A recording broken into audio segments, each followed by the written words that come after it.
maridadi. Pozi tena pozi kimisha, na kisha hatimaye basi moja kwa moja tunakuja kulianza picha letu sara kama hiyo. La, tunakuingilia hapa basi upande wa New Mexico. Upande wa Mexico hapa basi bila shaka pale kuna kikosi fulani cha wana astronauts, yani watu ambao basi wanachunguza hali ya hewa na kadhalika. Wakiongozwa hapa basi na Professor Dr. Eric, hali kadhalika bishi na Dr. Jane, na punde si punde basi msaidizi wake Dr. Jane kwa jina la Daisy, wale kwa gara za nyawa hizi. Lakini Dr. Jane ameweza kumuita hapa basi bila shaka pale huyu profesa kumuonesha kuna jambo fulani ambalo limekuwa likitendeka hapa sehemu fulani upande wa kaskazini magharibi mwa kusini mwa mashariki mwa Mexico. Na mwanzo amekuwa akifanya utafiti ambao hapa basi kulingana na uchunguzi ambao anafanya ni kana kwamba hapa basi bila shaka pale venye tu watu wanaamini kule juu ni mawingu na kadhalika. Hapana, yeye hapa basi bila shaka pale anataka kuoneshana kabisa hapa basi bila shaka pale kuna jambo fulani linatendeka.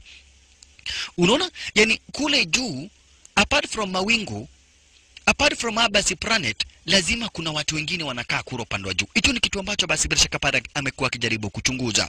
Mwanzo wakati mwingine anaona kuna mambo yasiyo ya kawaida kabisa. Unaona? Ndio sababu akamuita basi huyu Professor Dr. Eric kutoka United States of America kuja hasa bila shaka pale makasa hapa huko upande wa New Mexico. Lakini punde wakati wanaendelea kufanya ule utafiti na nyakati ni usiku. Wakati wanaendelea kufanya ule utafiti hapa basi walistukia nini? Kulichomoka kimwangaza fulani. Sasa ikabidi wahepe live and direct, ibidi wahepe shasha. Check maneno. Wahepe. Ni usiku na bado wana record. Kulichomoka kimwangaza fulani, lakini kidogo vya mbele yao kimwangaza kikaanguka. Kisha right on time kupita kwa kile kimwangaza stara kama hiyo wakasikia wamegonga kitu. Cheki.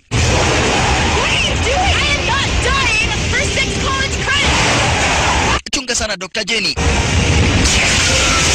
Salana. Aish. Wanashindwa ni nini?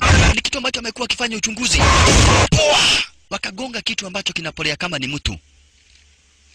Dr. Jenny amekuwa akichunguza pale juu, anasema kuna kitu ambacho kinatendeka. Sasa leo hii baada ya miaka mingi zaidi kumechomoka kimwangaza na kisha hatimaye kukachomoka mtu wakagonga yule mtu. I hope you are not dead. Lakini akashindwa pale kama huko kwa msitu na kwa jangwa, mtu kama huyo ametoka wapi? Huyo mtu ametoka wapi? Hiyo ndio swali. Paramount Pictures na Marvel Entertainment wanakuletea Marvel Studios Production. Walala. Swali ikabakia, huyo mtu ametoka wapi? Ebu tuingie hapa basi bila shaka pale Norway. Accepted. In the wakati yani miaka ya kitambo kabisa. Mwanzo nataka kukupa jibu, huyo mtu ametoka wapi? Naona? Sasa turudi nyuma miaka mingi zaidi kabla Yesu hajazaliwa. Alright. Wakati wa zamani kabisa hapa basi kuliweza kuchomoka watu upande wa Norway, kuliweza kukuingilia hapa basi bila shaka pale watu wanajulikana kama vile hapa basi the Frost Giant walikuwa na nguvu zao, wakatoka kwa planet yao wakaingia kwa planet Earth, wakaanza kushambulia watu sehemu zile hasa bila shaka pale za Norway. Walikuwa na nguvu ya kufanya watu wawe ice. Cheki majitu kuchomoka hapa basi bila shaka pale kunajulikana kama vile yani hizi majitu zinajulikana kama vile Frost Giants. Wakati Frost Giant walikuja kushambulia na kumaliza watu wa planet Earth, aliweza kukuingilia hapa basi mzee fulani kwa jina la Odin, King Odin, amechomoka kwa planet inajulikana kama vile Asgard. King Odin kuchomoka basi kwa planet inajulikana kama vile Asgard, aliamua kuja kusaidia watu wa planet Earth. Kwa hivyo akaanza kuwashambulia hapa basi bila shaka pale wale ma Frost Giants.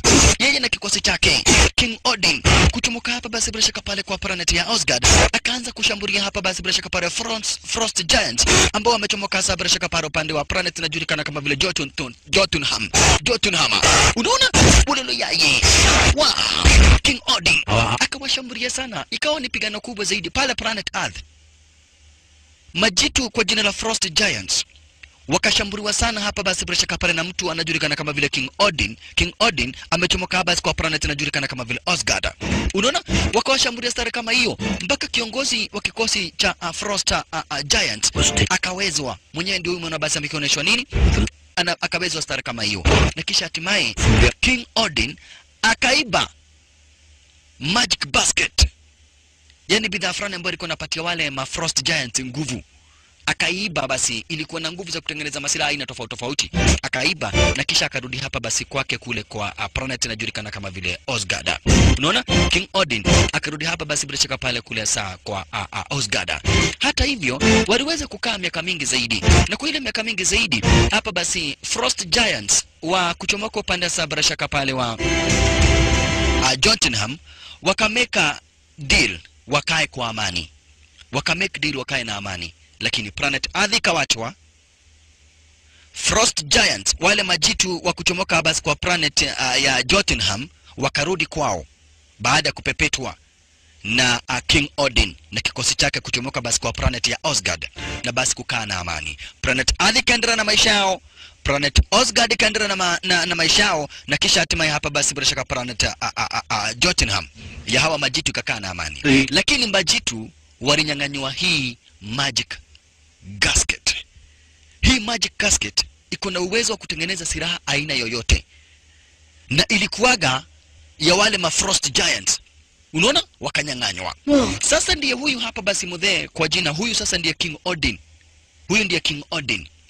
Ni baada ya miaka mingi zaidi aliweza kuwavamia hapa basi ma Frost Giants, akawaweza na akarudi kwa planet yake, lakini akaiba, akaweza kuiba hapa basi bila shaka pale magic gasket. Sasa akona vijana wawili, unaona, na anataka mmoja wao akuje kwa mfalme kwa hii planet yake. Anataka mmoja wao akuje kwa mfalme kwa hii planet yake. Wote ni vijana wake. Wote ni vijana wake. Huyu anajulikana kama vile Thor, huyu anajulikana kama vile Loki. Ni watoto wake hapa basi bila shaka para King Odin. Na King Odin ameishi kuwahadithia venye yeye aliweza kushambulia hapa basi bila shaka pale zile Frost Giants za kuchomoka kwa planet ya Jotunheim. Alright. Sasa hapa basi ni kwa planet hapa basi ya Osgard. Na kwa planet ya Osgard hapa basi bila shaka pale vijana wameshakuwa wakubwa, na sasa King Odin ameamua kumchagua hapa basi bila shaka pale Thor akuje kuwa hapa basi bila shaka pale mfalme wa planet Osgard. Thor ndio huyo. Ala. Na kwa hivyo ikawa ni sherehe moja kubwa zaidi basi imekuja kuandaliwa. Hapa basi atakuja kwa mfalme wa planet Osgard. Atakuja kwa mfalme wa planet Osgard. Hapa basi bila shaka para ukipenda huyo Thor. Maridadi. Pozi kibisha. Thor atakuja kuwa hapa basi bila shaka para president. Yani ukipenda king. Atakuja kuwa king. Na kwa hivyo aliweza kupatiwa silaha ambayo hapa basi bila shaka pare hii silaha imetengenezwa hapa basi na mfalme mwenyewe. Mwanzo mfalme ana nguvu zake za kipekee, kuongeza hapa basi zile nguvu ambazo aliweza kuiba za ile magic gasket. Kwa hivyo alikuja kuwa hapa sasa.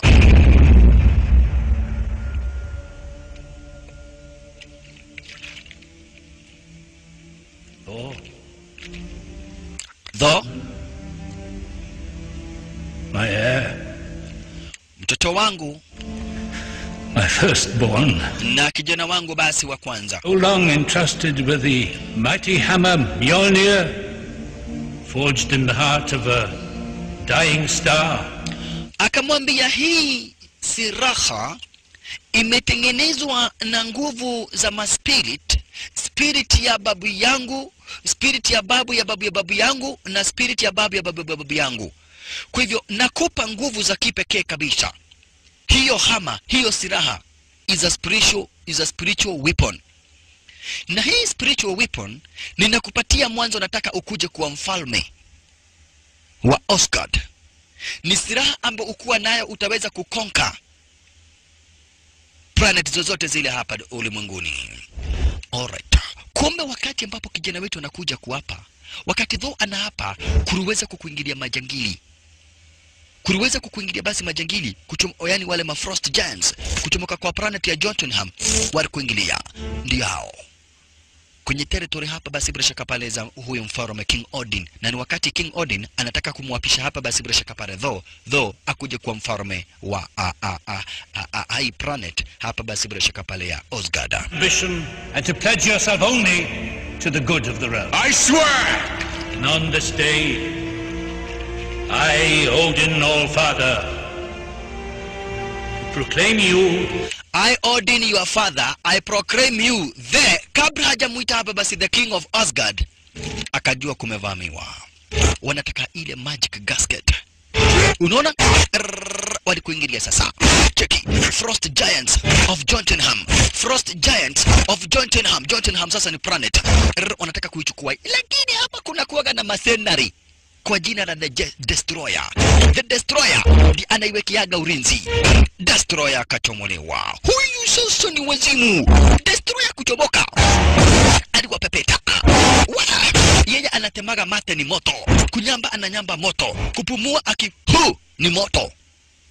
Kwa hivyo Frost Giant of Jotunheim wakamalizwa stara kama hiyo. Na kisha akarudi pahali anakaga. Yule hapa basi bila shaka para ukipenda lile jitu kwa jina la Destroyer. Frost Giants hawakuwa wamekuja wengi, walikuwa wamekuja kadha wa kadha. Waliuawa stara kama hiyo na hawakufaulu kuchomoka hapa basi bila shaka pale na ile magic gasket. Unaona?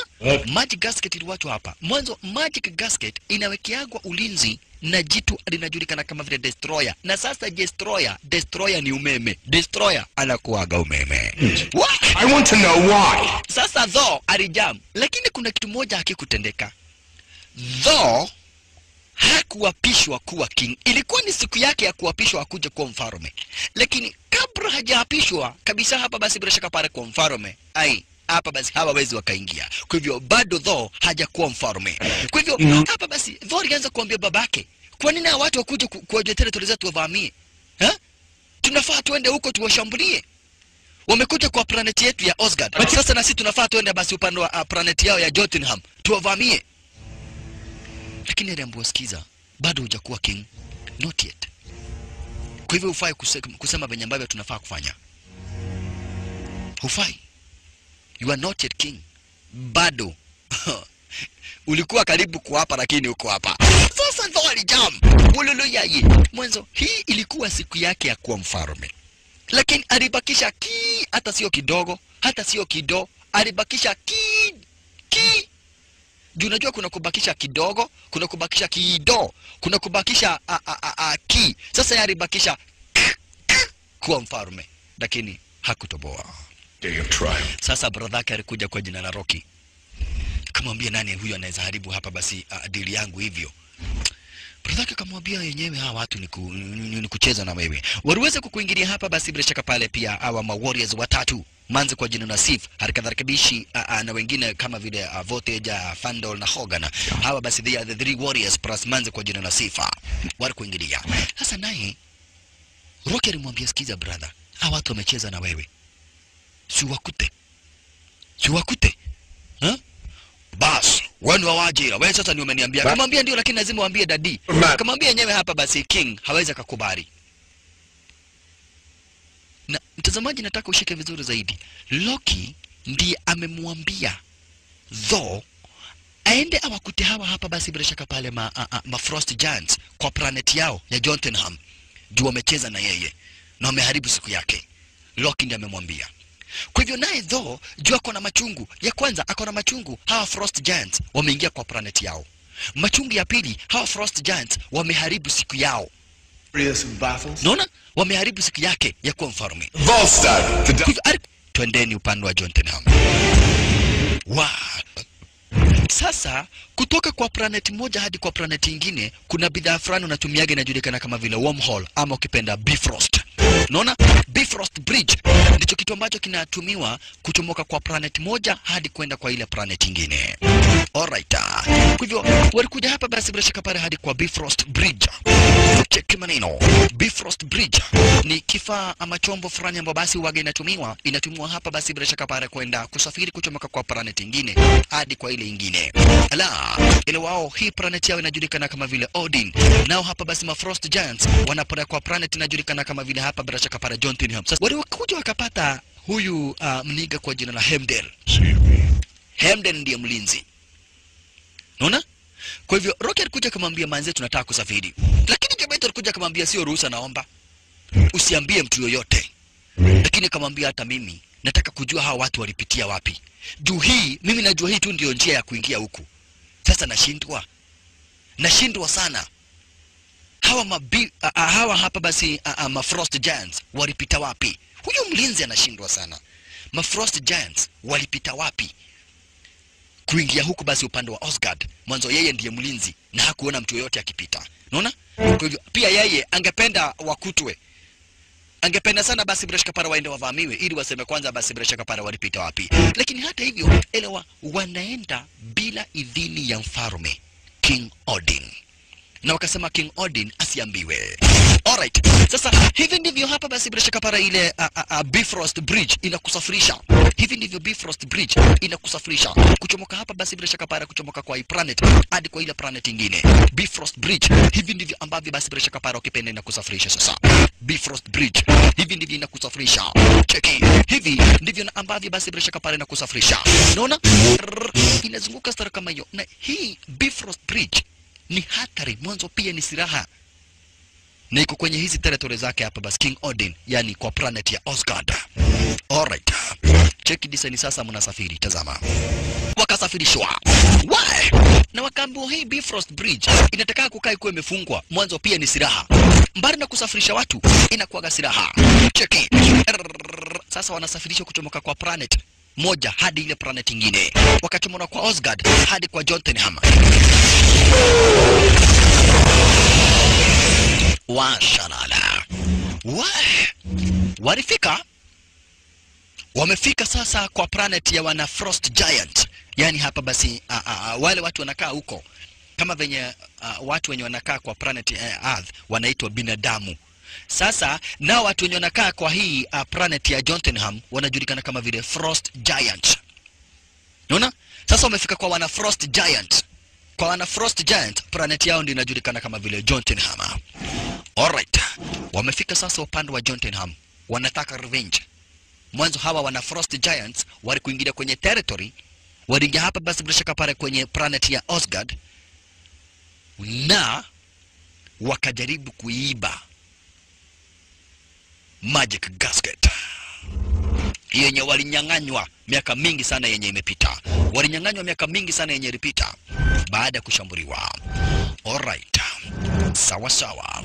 Waliweza kufika basi na wenyewe ndio hawa. Wanataka kwanza kiongozi wa hawa wana Frost Giants, kiongozi wao wanajulikana kama vile Rufe. Wamesha kuingilia tayari, cheki maneno. Wamesha kuingilia tayari, cheki maneno. Walala. Washalala. Cheki maneno. Frost Giants. Where are they? Hiding. Sif ndio huyo. Cowards always do. Though anasema hawa watu ni waoga. Lakini kidogo hivi walianza kusikia Rufe akibonga.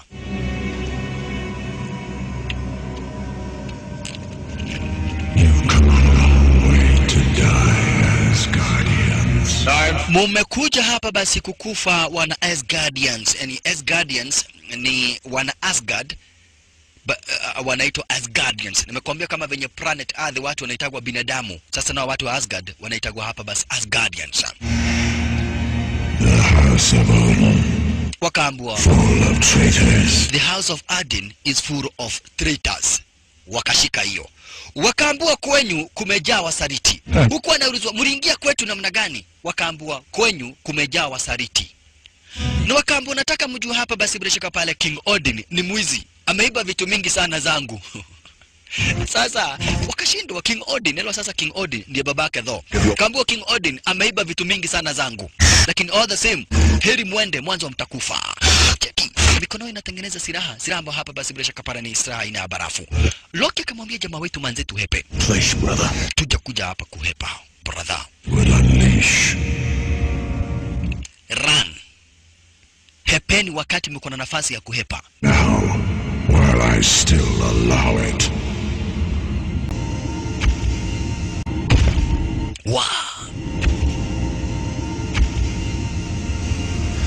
Baine tuwadhie. Your mercy. Sisi tumekubali kuhurumiwa na tumeenda. What? Loki unasema nini? Tumekuja hapa kutoroka. Tokile kwa kukura. Atene tuwa kanone tuwara. Tulikuwa tunakuja vita, hatukuwa tunakuja kutoroka. Ebwa Dennis, we are the Majitu Frost Giants. Lakini jamaa wetu walikuwa wanataka revenge. Akachomoa silaha. Akawanza. Chukua.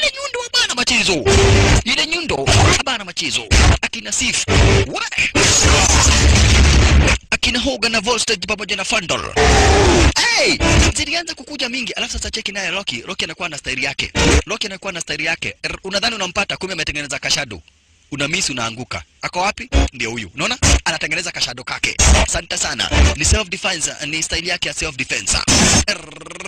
Cheki maneno. Huku sasa ikawa ni kitanzi baina ya Frost Giants of Jotunheim, harakadharakibishi na Asgardians of Asgard. Walolo yaye. Na hapa ni kwa planet ya Jotunheim. Lakini hawa majitu ya kushika namna hiyo nafaa kuoza. Mkono unapooza. Lakini wakati Loki alishikwa, mkono wake haukupooza. Akashindwa. Ile sumu haimdhuru. Unaona? Akashindwa sana Loki. Ile sumu haimdhuru. Walala yaye. Ile sumu haimdhuru hata kidogo. Huku nako sasa ni kitanza Inda Hogan kisha kata uyoyoyo salala. Maridadi. Wae. Ni kubaya huku. Cheke. Lakini kidogo hivi ridungwa. Wewe dhao. Mwanzo watu wameanza kuumia. Lakini Thor anadai hapana. Thor, mawaria wake wameanza kuumizwa kina Hogan, Fandor na Volstage.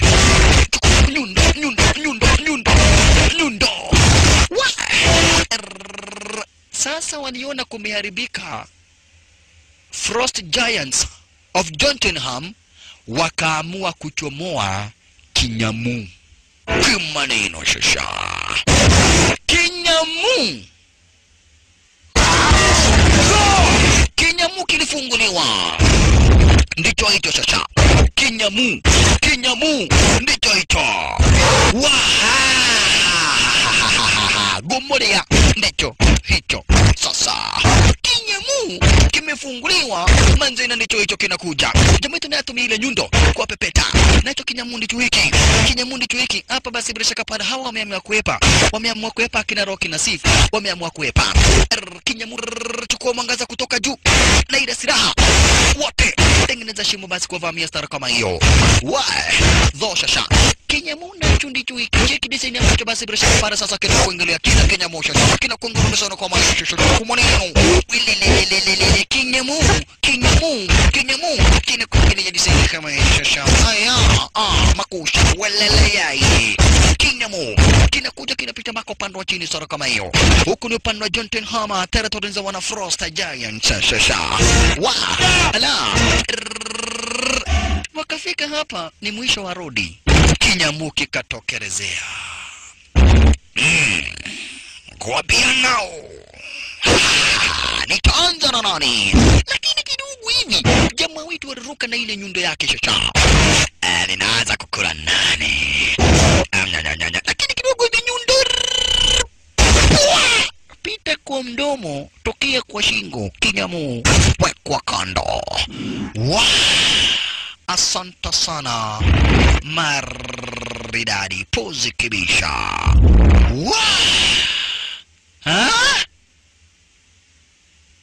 Lakini kidogo hivi Frost Giants wakakuja 18,000. Kisha Rufy akawaambia nao prepare to die. Ndio hawa. Lakini kidogo hivi right on time King Odin babake Thor akakuingilia. Na sasa huyu anakuwa na nguvu zingine extraordinary. Anakuwa na nguvu zingine deadly sana. Ndio huyu anakuangara na farasi sasa. Father kuja wabe hawa watu tunawagoga kuwagoga. Tumia. Yani tulisikizana vita iishe juu, si ndio? Tulisikizana tukae kwa amani, si ndio?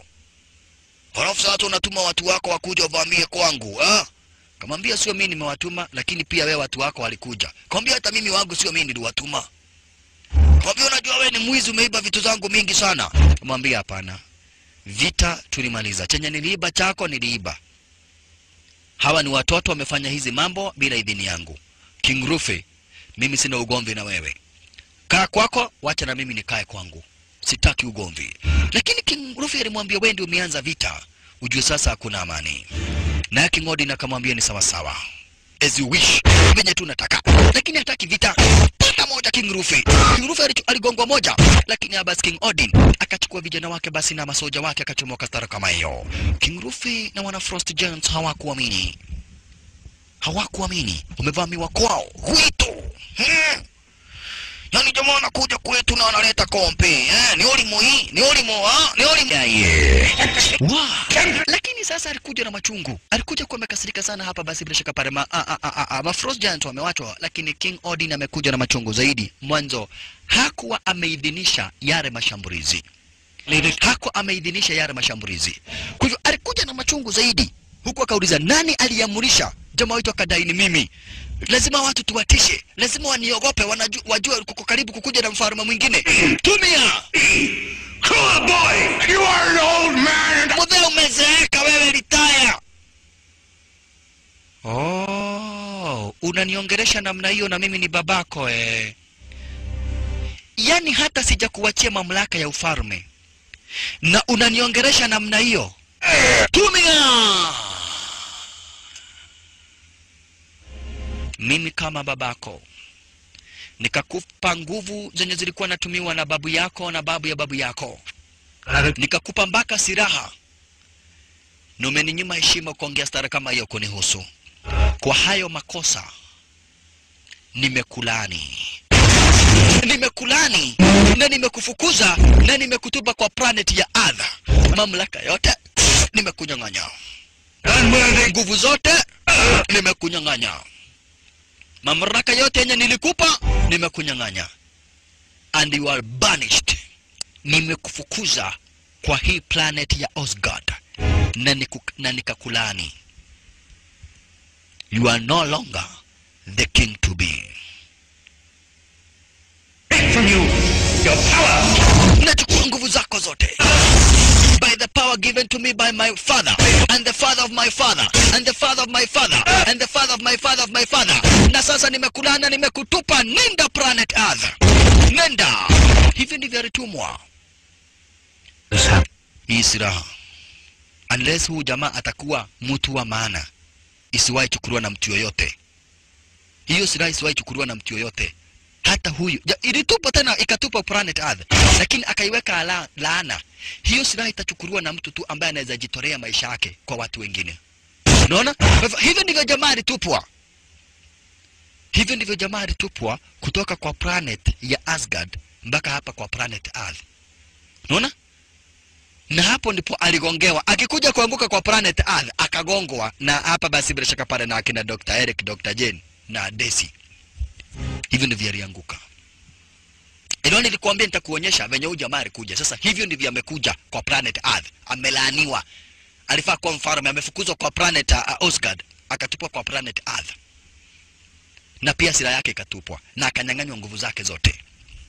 Sasa wakati anaanguka amegongwa na akina Dr. Eric, cheki. You alright? Are you alright? Hammer! Yeah, we can... Where's my hammer? Sasa wanashindwa huko karimu kuruki.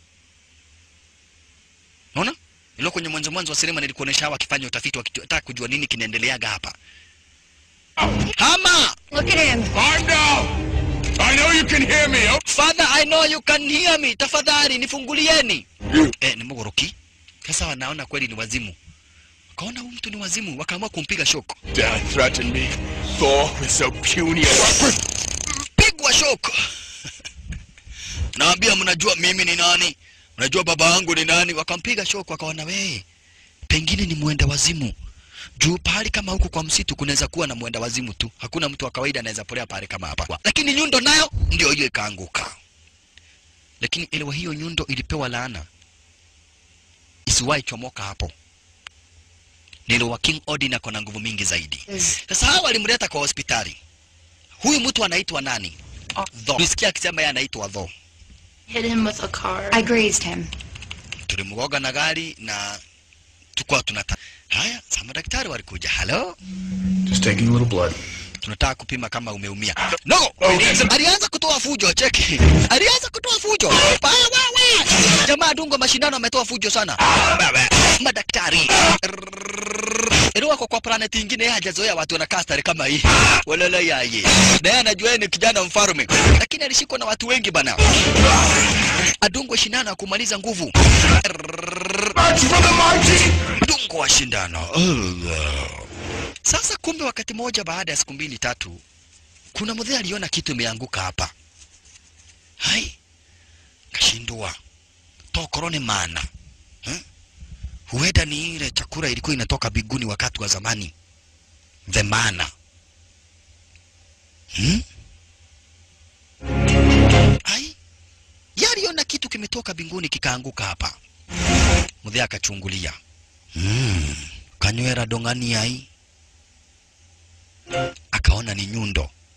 We bas. Hii inakuwa kule biguni ndio itahukumia watu. Akajua sasa wacha ichukue ili hukumu akifika huko biguni akipata watu wakihukumiwa. Aliona kama ni nyundo ya jaji wa biguni. So akaamua ataichukua ili wakati hukumu itafika yeye ajitetee na nyundo. Ambie yule mtu anafanya judgment huko biguni, we mimi nilichukua hii na nikahifadhi, tafadhali usinihukumie. Sasa akaamua kuingoa. Lakini alijaribu kuingoa akashindwa.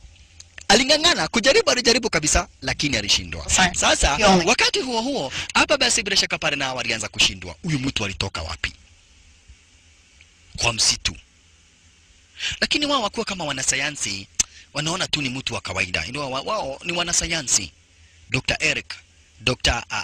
Jenny na Daisy. Unaona? Na wako na vitabu. Mwanzo stories zenye sisi tumeona watazamaji ziko kwa vitabu ziko zimeandikwa kama history. Ati wanasayansi wanaona kama binguni kuna watu. Unaona? Kama venye hapa basi mahadiri zinaandikwa. Lakini wakaona haya sasa hizo ni mapicha za X-ray. Alijisikia. Niliwa yeye sio binadamu yeye he is not a human being. Yeye sio binadamu, yeye ni Asgardian. Asgardian yeye amechomoka kwa planet ya Asgard. Kwa hivyo yeye ni Asgardian, kumaanisha he is not a human being. Haya, alijifungua vizuri na akatoroka. Hawakufika though amehepa. Ni ulimu. Jaribu kumtafuta wapi?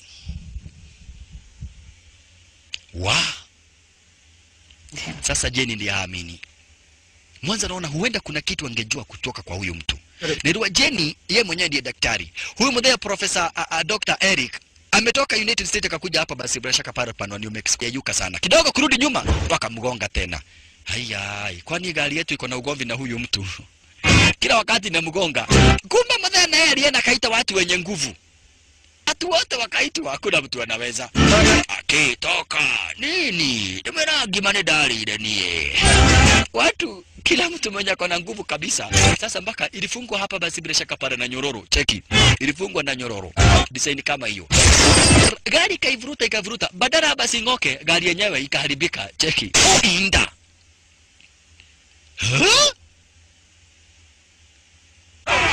Kwa nini nyundo gani? Watu wanasema hii nyundo ndio ambayo itakuwa inahukumia watu kule juu biguni. Benye jaji anakuwa na nyundo ya kugonga-gonga. Unaona? Benye jaji anakuwa na nyundo ya kugonga-gonga, hapa basi wao wanaamini hiyo ndio itakuwa inagonga-gonga. Serikali wana shield walikuja kupata ile habari. We, nasikia nyundo kutoka biguni imeanguka. Bas, hii sasa ni mali ya serikali immediately. Elewana serikali inakuaga ingine basi deadly. Sasa ikasemekana hiyo ni mali ya serikali. Wiketi huo shusha. Hana walikuja kuuliza jamaa wetu yeye ni nani? Ametoka wapi? Jua wakicheki wanaona huyu ni mtu. Wachana na hizo vitu. Manzi anamchora na muandika. What is this? Kamwambia hii ilikuwaga ya my ex-boyfriend. My ex. Nilikuwa na boyfriend. Nilikuwa naitwa DJ Afro sasa. Akanigudha ororo sana nikaona hii. Imagine kuamkia ororo, Raj ororo, usiku ororo. Tukipatana ati kwa hoteli ororo. Hai? Kaona tuachane tu. Haya. Sasa Dr. Eric anajaribu ili sasa kulingana na masomo yake kama a doctor and a professor. Anamchunguza sana huyu mtu akitaka kujua ni mtu aina gani. Tuchomoke kwa planet Earth, turudi kwa planet Osgard. Kwa planet Osgard kuna watu waliwachwa na huzuni. Manzi kwa jina la Sif na wale 3 warriors zaidi hapa basi Voltage Fando na Hogana. Yes, walikuja kumuuliza basi Loki.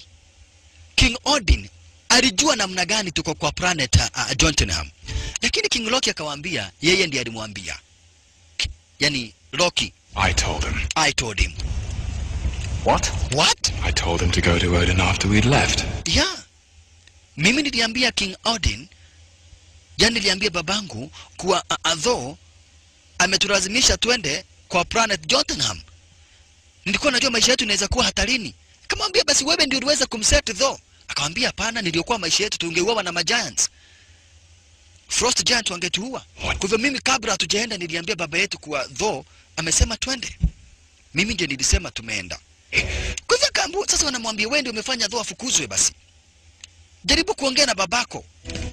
Kuongea na babako. I withdraw ile curse. Na huyo akasema it is in the house of Odin. Yeah. Rufe alisema the house of Odin is filled with traitors. Nani msaliti? Lazima kuna msaliti mwanzo. King Rufe alisema hapa kwetu kuna wasaliti. Tena yule hapa basi jamaa wa gate Heimdall alisema hakujua venye hawa watu walipita. Kwa hivyo lazima kuna msaliti. Kumbe Loki aliamua kuiba ile magic gasket.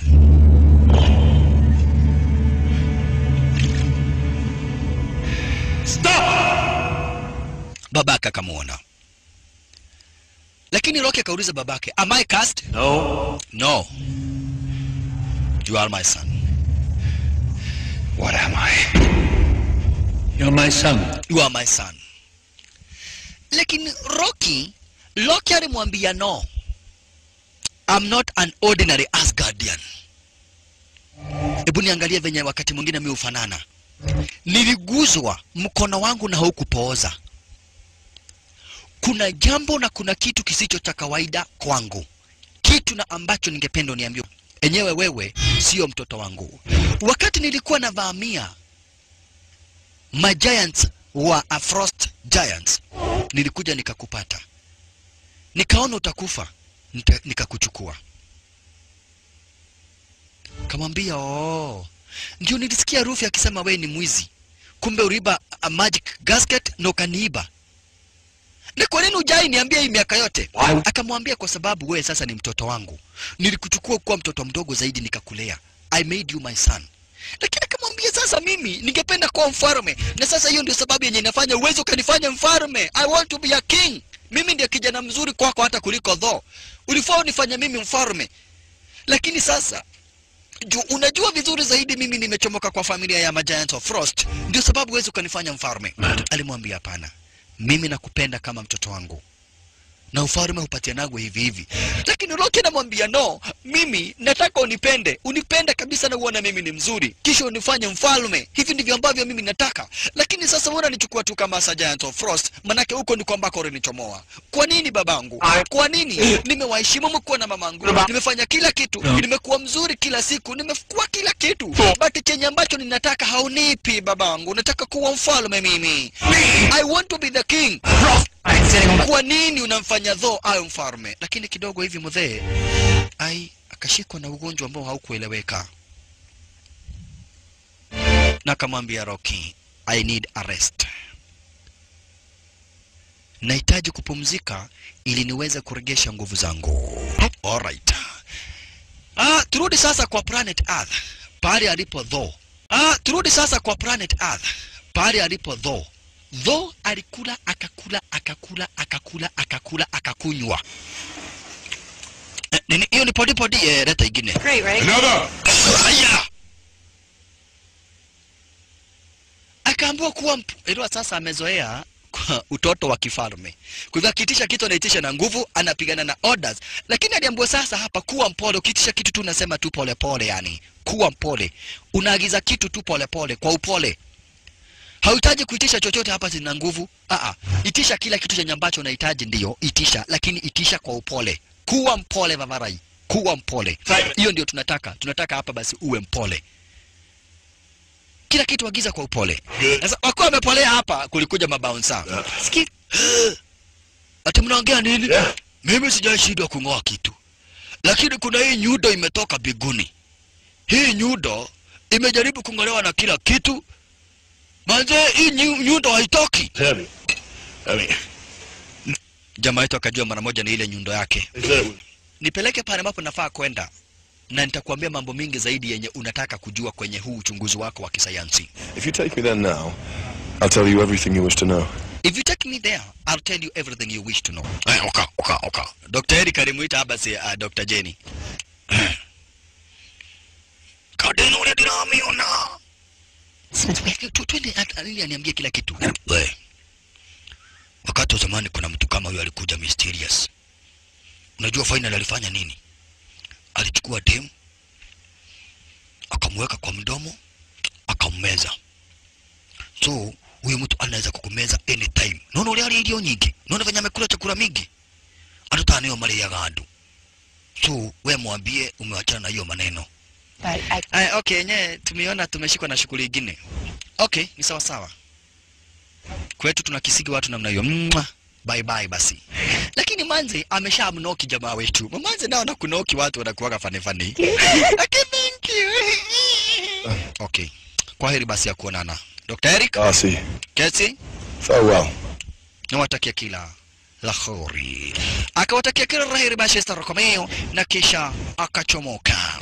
Wala. Lakini Manze anamcheki jamaa wetu mwanzo ashamkufia, ashajipa.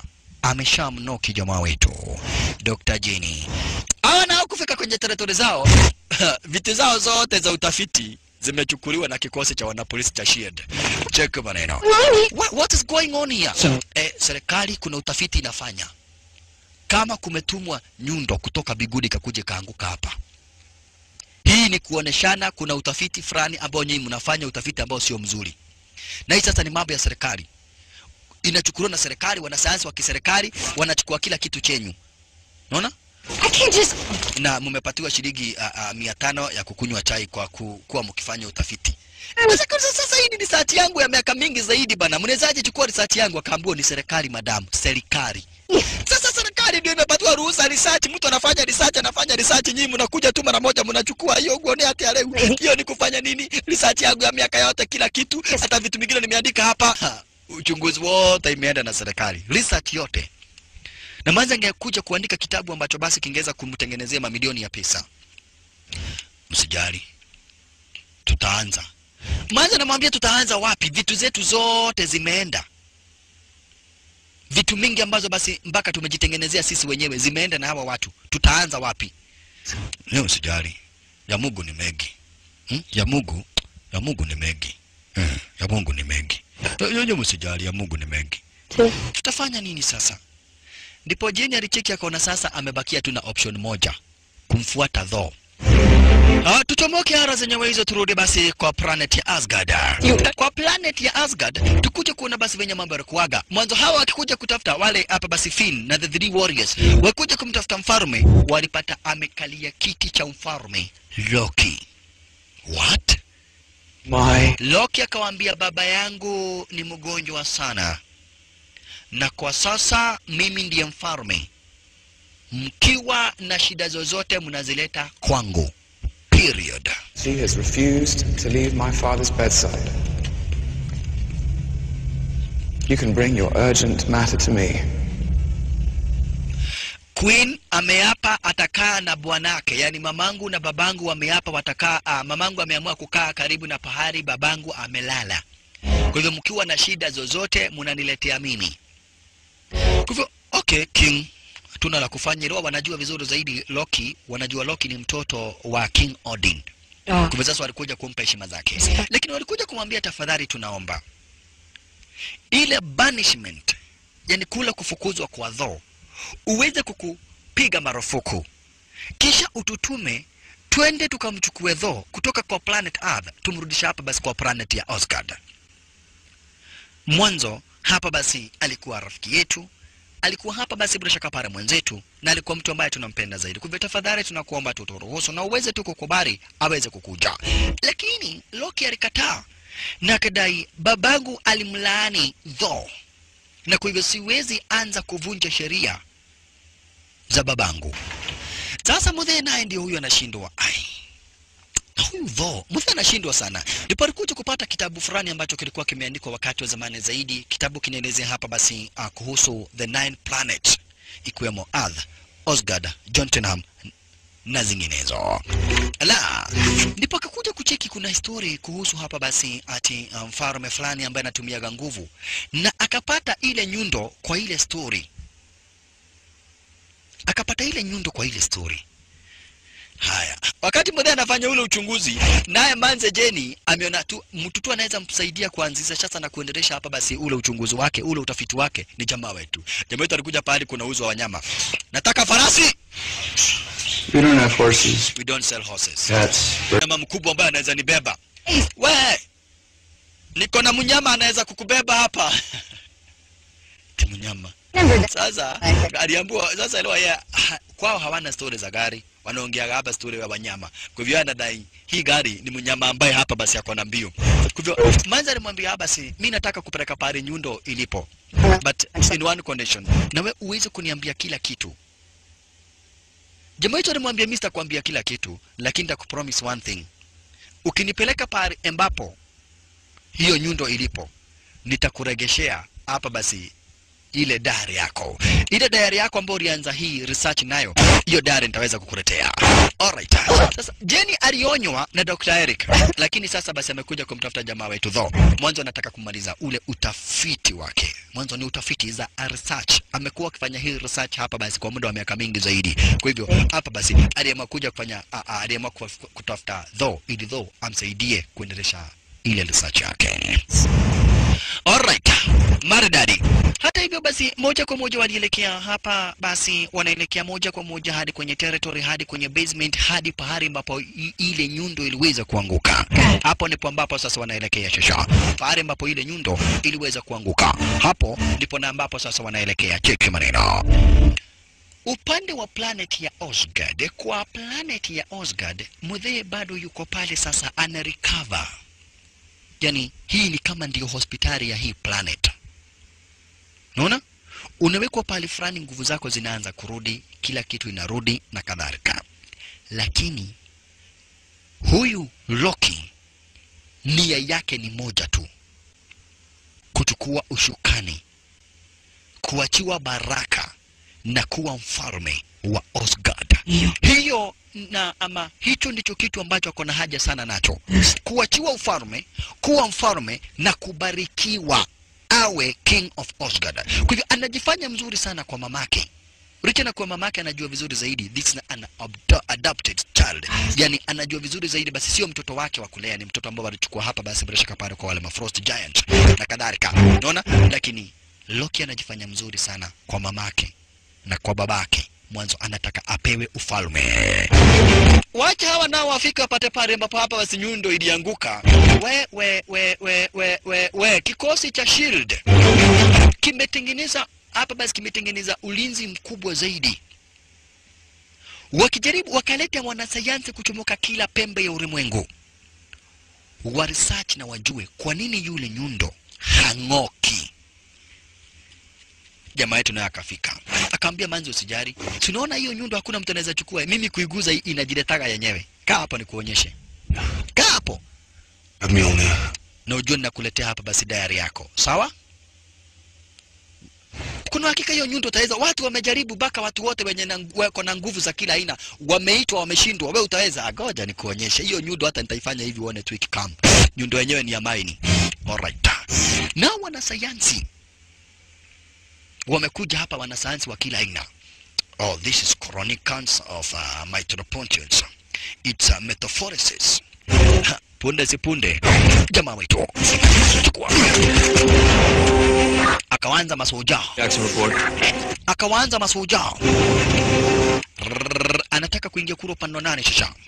Jamaa wetu agent down. Wanashindwa kufahamisha sasa kumeharibika na kaa kuna mtu ambaye amesha kuingilia raza nyawezi. Ala, wana polisi wakafahamishwa hapa kuna hatari, kuna mtu ambaye ameweza kukuingilia raza nyawezi sasa. lakini jamaa wetu anataka yule nyundo wake. Manza naye akapigia Dr. Eric akamwambia Dr. Eric, nilifanya venye ulinionya. Hi, Eric. It's me. Don't worry, I'm fine. But, just in case you don't hear from me in the next hour, just come by the crater site and try and find me, okay? I did exactly what you told me not to. I'm sorry. I did exactly what you told me not to do. I am sorry. Uliniambia basi niwachane na shughuli za ujamaa na nisimleta hapa, lakini shamleta. Na hapa kumechomoka kitanzi shasha. Wanasayansi hapa basi wamejaribu na waitengeneza hapa na wafanya kila kitu. Huko jamaa wetu na yeye sasa ndio huyo. Check maneno. Walala, washalala. Anataka ile nyundo. Huku sasa kukaanza kutumwa masenari majitu shasha. Kikosi cha shield kina mama senari, ma specialist, lakini wote anawaweka kando. Cheki, style yake ya kupigana ni tofauti kabisa. Cheki, hivyo ndivyo yeye anapigana sasa. Style yake ya kupigana ni tofauti kabisa. Basi bila shaka na mashurati yenye hawa watu wamefunzwa. Wow, iwataka ule nyundo wake. Kwani yako wapi Ng'ang'aduma? Unaona? Ng'ang'aduma akaitwa na kisha kukaitwa hapa basi bila shaka pale sniper. Bash. Sniper ndiye huyu na badala ya kubeba bunduki alibeba mishale. Mwanzo this is a research. Hawataki kuua huyu mtu, unataka kujua huyu mtu ndiye nani. Wow.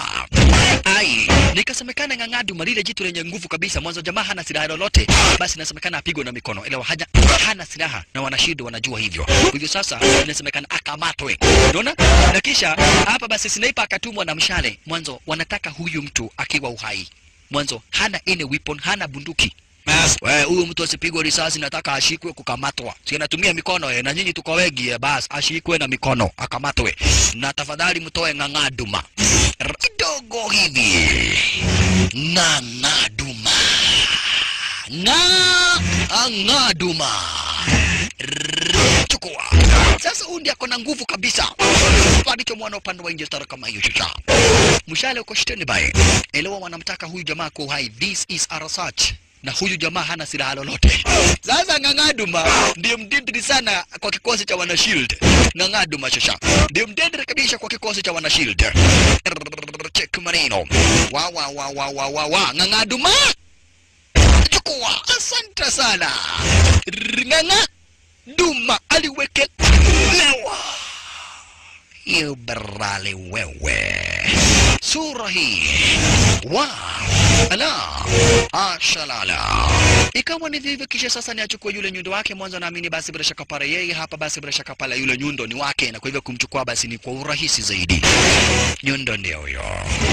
Wakaamua kuona huyu mtu anataka kufanya nini. Mwanzo wamejaribu kuvuruta mpaka na nini, wameshindwa. Sasa na jamaa akajua basi I have back my powers. Unaona? Nguvu zangu sasa zinarudi. Hana wanataka ambua hold it. Wacha tuone kama yeye ataweza kufaulu kuchukua hii kitu juu kama watu wote wameshindwa mpaka tractor inajaribu kuvuruta inashindwa. Acha tuone. Kama itakaichukua. Ndio hiyo. Lakini kidogo. Haya. Woi. Hakuamini jamaa wetu though. Wakati alijaribu kuchukua yule nyundo akashindwa.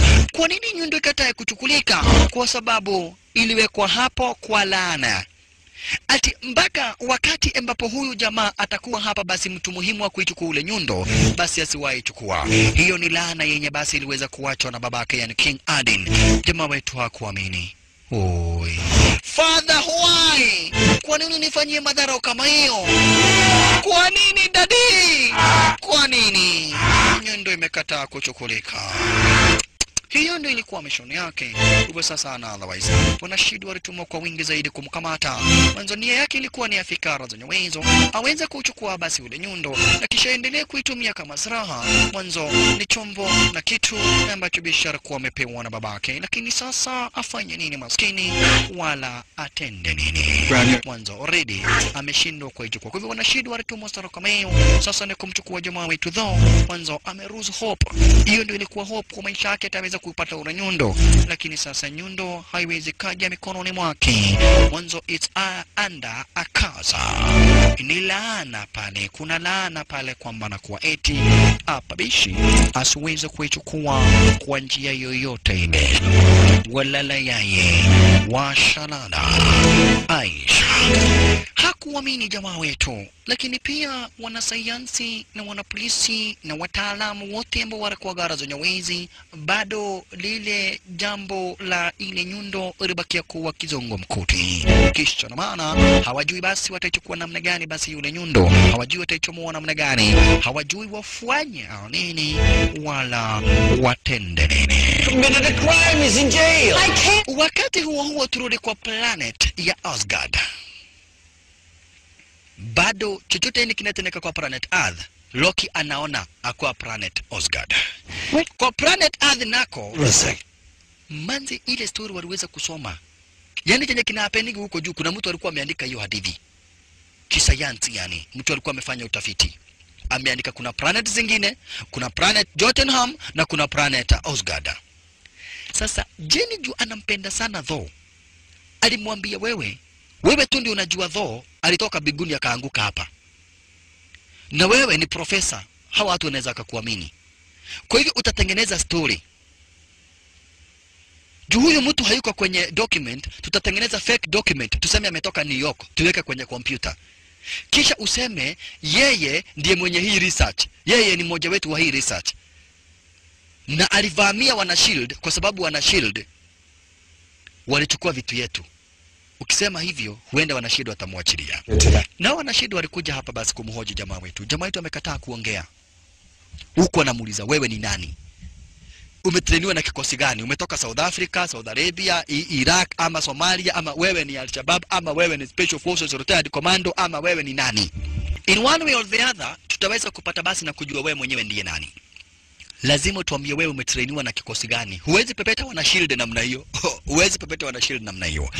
Lakini brother yake alikuingilia, Loki. What are you doing here? What are you doing here, Loki? To see you. I came to see you. What's happened? Akaambiwa Jotunheim. Akaambiwa babako amekufa. Dad is dead.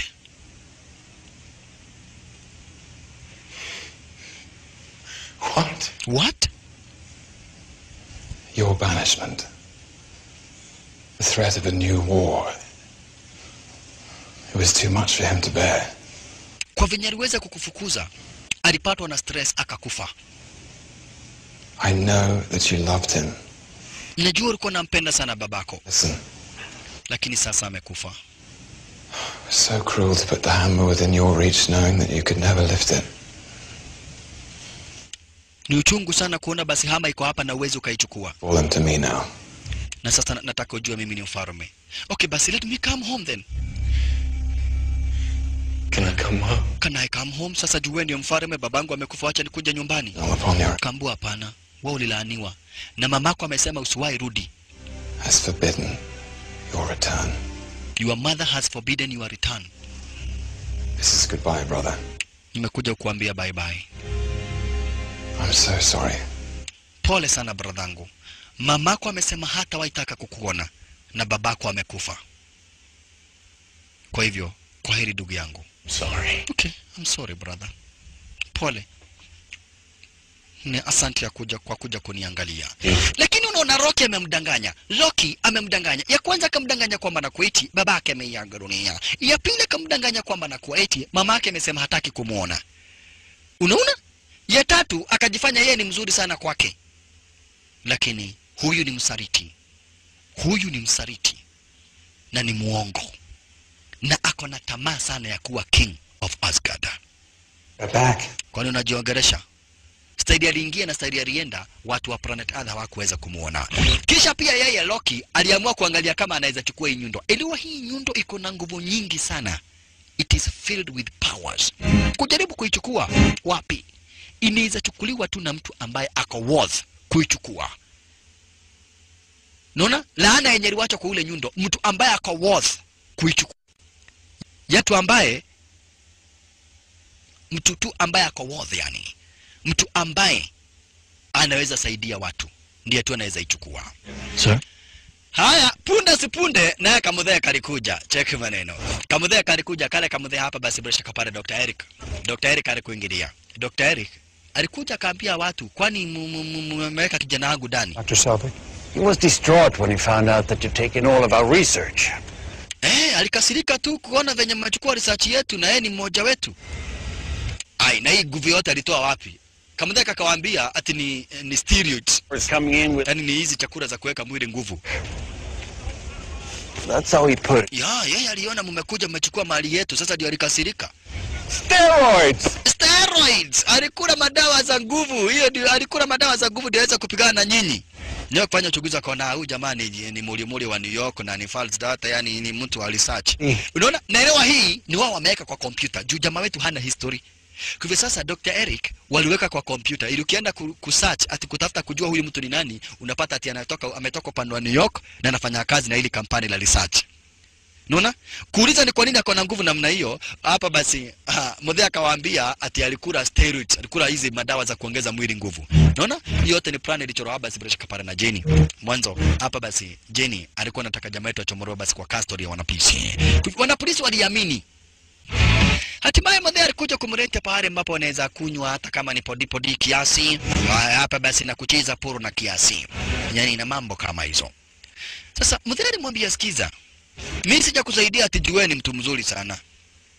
Lakini unaona Jenny, babake tulikuwa tunafunza kwa university tukua pamoja. The right question.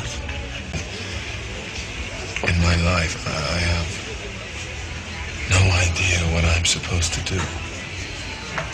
Anyone who's ever going to find his way in this world has to start by admitting he doesn't know where the hell he is. Thank you for what you've done. City together. He was a good man. I never listened. Neither did I. My father was trying to teach. Muthee anamwambia hapo kuna tough kidogo. Muthee akamwambia basi babake Jenny na mimi tulikuwa tunafunza kwa university moja. Kwa hivyo chochote ambacho basi ninafanya ni kwa sababu ya huyu msichana. Najua anakupenda. Tafadhali usimuudhi. Huyu msichana ni msichana mzuri sana na ninajua kitu moja, anakupenda. Kimana akamwambia na kupenda ndio kufanya nini? Akamwambia hapa Planet Earth kuna kitu kinaitwa kwa mapenzi. Mnapendana na mtu. Sijui kama kwenyu kuna kuwaga, sasa mkipendana halafu unampika unamkura. Hapana. Hino unayokali ng'ombe yako. Haya, wakati huo hebu tukuingilie sasa kwa planet ya Jotunheim. Kwa planet ya Jotunheim aliweza kukuingilia sasa hapa basi Loki. Mwanzo mtazamaji, hakika kama unafuatilia vizuri zaidi utakuja kuona sasa huyo Loki sio mtu mzuri hata kidogo.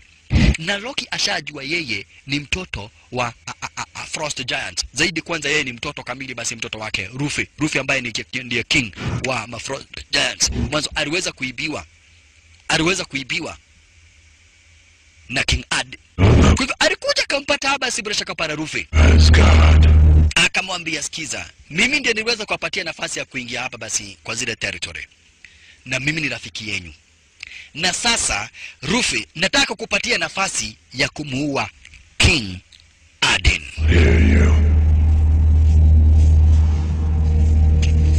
I will conceal you. Nitawaingiza kule ndani. Full of your soldiers. Wewe na masoja wako. To Odin's chambers and you can slay him where he lies. Kisha umpate pahali amelala na umuue. Why don't you do it? I suspect that the Asgardians would not take kindly to a king who had murdered his predecessor. Akamwambia hapa basi watu wa Asgardian wakijua mimi nimemuua mfalme itakuwa ni vibaya. So unasema nini? Utakubali? Time to wall it, sir. Nataka wewe ukuje umuue King Aden na uchukue magic gasket yenu. Unaonaje? Accept. I accept. Nimekubali. Bash na karudi. Unaona? Lakini wakati alirudi yule gatekeeper hapa basi yule mniga kwa jina Hemden alikuja kumuuliza, "Kwani umepita njia gani?" Lakini akamwambia, mimi najua njia mingi sana za kukuja na kutoka. He has found a way to hide that which he does not wish me to see. Itakuwaje hapa basi bila shaka pale wewe umepita njia ambayo hata mimi sikuweza kukuona. Lakini akamwambia, mimi najua njia mingi sana za kuingia na kutoka. Lakini mtazamaji, umeona sasa Loki wamechora plan na the Frost Giants of Jotunheim. Wamechora plan venye watakuja kumuua King Aden. Na Loki akawaambia atawafungulia vizuri zaidi, atawaingiza upande wa ndani, watampata King Aden na kuwa amelala kisha wamuue. Unaona?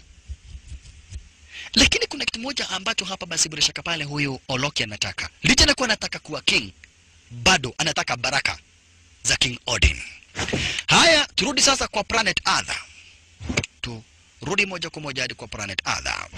Kumba kama dai nako kalikunywa, kakalewa mbaya mbovu. Kwa radio udhulia kwa radio adhulia. Huyo Dr. Eric wenyu ile kunyamba na nyamba hujawaiona. Kisha Of course. yes, of course, kavaja. Mudhia na nyamba goshihokia sasa baka walikuja kukaa nje. Wakiwa na manzi wetu basi walikuja kuporea kule upande wa nje. Though ni wakati for the first time anaanza ku-experience kitu inaitwa kupendana. Unaona? Na manze amempenda yake yote mpaka sasa hakuna pahali amebakisha. Manze shampenda jamaa wetu yake yote hakuna pahali amebakisha. Lakini sasa jamaa wetu ni wakati anaanza sasa kusikia kuna kitu inakuaga, unaona? Kuna manze kabisa amempenda yake yote hakika. Nashindwa atamwambia namna gani. Nashindwa ataanza kumhadithia akianza wapi akielekea wapi. Sasa ndipo alimuuliza we, kwenyu ni wapi? Akamwambia kwanza shika hii. I promised you. Hey, that's so good of you. Ala, leo unaweza kuwa Valentine ya mtu ati Valentine. Hiyo nao ni nini? Basi kamwambia kuna siku inakuaga yani mtu mkipendana kuna siku ya Valentine. Kwetu hakunaga hiyo. Kwetu ni kukogana na kukonka na kuwa mfalme. Kai, sio kwani kwanyu ni wapi? Are you from Thogonoi? Or Karema Motiume? Umetoka wapi nani? Kwetu ni mbali sana. Masa akamwambia mimi ni mwanasayansi nafanya research. Akamwambia hapa kwa planet Earth nyinyi mnaitaga science, sisi tunaitaga magic. Magic, and you call it science? Yeah, nyinyi mnaita science, sisi tunaita magic. Oh, it's all the same. Unaona? Magic na science ni kitu moja. Otherwise hapa ni kwenyu. Unaona? Acha nikucholee. Hapa ni kwenyu planet Earth. Lakini mimi nimetoka hapa kwetu kunaitwa Osgard. Sasa kamtolea planet zote 9. Kisha kamtolea kamwambia Earth ni kwenyu. Father, mimi na babangu tuko hapa Osgard. Your world is one of the 9 realms of the cosmos. Yeah, hizi ni the 9 planets. By the branches of Yggdrasil. Unaona? World's tree. Now you see it every day without realizing. Uwezi jua lakini planets zinakuaga. You call it. Unaona? Sasa nyinyi mnakuaga kwa planet Earth. Na sisi nyinyi mnaita Earth, sisi tunaita Habo. Unaona? Tell me more. Okay, niendelea na hiyo hadithi. Lakini manza maangalia tu jamaa wetu Javenya Memnoki. The god which is earth. Lakini sisi kwetu ni kwenyu ni Earth. Anaheim. Ukikuja hivi Jotunheim. hapa ndipo kwetu kunaitwa Osgard. That's where I come from. That's where I come from. Osgard. Manza alipatiwa hadithi mpaka akalala sasa. Mwanzo amemuelezea vizuri zaidi. Unauliza kwetu ni wapi? Mimi nimetoka upande wa Asgard. Asgard ndio planet yetu. Manza enjoy. Guy, we dina mudo wanago iguru. Kuna mtu ametoka juu. Manza analinga sana akona boyfriend kutoka juu. Yaani venye watu wanaligaga nini? Mimi boy wangu ametoka mbali sana. Boy wangu ni wa mafathers. Ametoka na huku Karema Motiume. Hawa na walianza kuletana juu. Nini? Lazima tuende tukachukue dho. Sasa wengine wanamaliza stress na kukula, wengine ni kuletana juu, lakini walidai hapana. Vostage alimwambia Sif, kama ni dho, ajue sisi tuko taabani, angengangana kuja kutuchukua. Kwa hivyo hata sisi tunafaa tungangane, tuende tutafute dho na turudi na yeye. Ikuwaje gani tumwache dho basi kwa taabu? Wakati huo Loki. Heimdall demands your presence. Yeah. Loki ameagiza muweze kufika kwa ofisi yake mara moja. Hawa cheki wakaona hapana. Sisi tunaenda kumtafuta Thor. Niliwapia hapa basi bila shaka pale Heimdall alikuwa rafiki mkubwa wake hapa basi Thor. Hawa alikuja kumwambia Heimdall, tafadhali tufungulie. Mimi nimepatiwa amri nisifungulie mtu yoyote, lakini aliwacha amefungua cheki. Huyu mtu haelewekagi. Lakini amewafungulia. Cheki. Amewafungulia basi Bifrost imefunguliwa ili waweze kusafiri kutoka kwa planet hapa basi ya Asgard kuelekea moja kwa moja hadi kwa planet ya Earth. Kumbe sasa na Rocky aligundua katokwa na wazimu. Rocky aligundua hapa watu ni kuepa wanahepa na immediately wameshafika kwa planet Earth. Hawa nao wakaona haya Bigu imenyaba watu. Ati Bigu imenyaba watu disappeared. Tuna igoro ya mea, ati igoro ya mea. Muri ya goro. Sasa ni watu wake mbio. Wameona Bigu imeangusha kitu. Sasa wanasema ati Bigu imekunia. Sana ni waende speedy. Wow. Then idea huyu watu washapendana. Mimi siamini ati mtu anapendana na mtu alitoka juu akaanguka. Haya, Lona ndiye huyu. Mudhaa tu ni kukunywa kwanza sana wakati anajaribu kukunywa kitu kutengeneza tumbo. Jovenya alijiweka kamnyeso. Jamaa tu anawasaidia basi mpaka kukunywa kamnyeso na kadhalika. Na elewa tayari za mabeshti wake. The Three Warriors pamoja na manze kwa jina Nasif wameshafika. Na wako na compass ya kuonesha pale jamaa wetu walipo. Hana wamekuja wameogopa sana Iguru neria mea do. Akakuingilia na machungu na Rocky kuja kumpata sasa Heimdall. Kwa nini ulikuja kuachilia? Kwanza alikuja akamuita Destroyer. Akaambia Destroyer sikiza. Nataka make sure umemuua Thor na uharibu kila kitu. Unaona? Sasa Rocky amemtuma hapa basi hawa wameshakuingia. Kai hawa wanakaaje? Wanaonekana kabisa sio watu wa kawaida. Cheki maneno. Sasa mpaka wanashiri wakati walimuona wanasema namna gani? Hata hapa kumekuja kina Jackie Chan na Afro sikiza. Tuko na Yokozuna, tuko na Jackie Chan, tuko na Afro, wamekuja sijui wametoka wapi. Yaani waliona watu extraordinary. Wana please sasa. Hawa na wao watamuona jamaa wetu Thor. Sif Fando, Hogan, my friends. This is good. This is Guy. Ndio marafiki wako. Ndio, habari zenu tumefika, tukaribisheni kwa vishago na vigeregere. Ni marafiki wangu. Been happier to see anyone. Siku mingi sijaona watu. What are you doing here? Ati watu we came to take you home. Kaambia si babangu alikufa. Wakamwambia your father is not dead. He's sick but not dead. Dead because of me. My father is dead because of me. Thor? Your father still lives. Babako bado ako uhai. What? Hapo ndipo akajua sasa Rocky alimdanganya. Wakati huo unaona sasa naye hapa basi Destroyer ametumwa akaambiwa aharibu kila kitu kwa planet Earth na amue Thor. Kisha Heimdall alikuja kuulizwa nani alikuruhusu kuachilia watu wengine waende kwa planet Earth? Kwa nini? Lakini Heimdall alikuja kumwambia Rocky, I don't trust you. Mimi sikuamini. Kulingana na venye hapa basi Pressure Kaparo unachukua mamlaka na venye ambavyo unaongoza mimi sikuamini. Na kama kuna mtu anaweza taka kuua ni wewe. Lakini kidogo alifriziwa. Akona sumu ili ya kufanya mtu awe barafu. Mwanzo yeye mwenyewe basi is from the generation of frost giants. Sasa Heimdall alifriziwa stare kama hiyo. Alifanywa barafu. Maskini wa Mungu Heimdall alifanywa barafu stare kama hiyo. Sasa abande hapa mbingu imegunia kitu chenye kimeguniwa kimetoroka. Lakini wakati wanaendelea kubonga shtole kama hiyo, nani alitumwa? The Destroyer. Makosa. Hawa wakachungulia na wakaona kabisa Destroyer basi bila shaka parani kwa kuingilia. Eno wanapressure wana habari ni ambacho kina kuingilia. Wanapressure wana habari basi ni kitu gani ambacho kimetumwa kwa planet Earth. Lakini kwa planet Earth manzina kuambia kumeharibika zaidi. Kisha na maana kumetumwa nani? Kumetumwa the Destroyer. Kupumua moto, kutema mate moto kama asini kombora. Wacha tuongee na Okay kijana hataki kujua kama umeivalia zenye kitu ambayo umevalia. Hii ni serikali.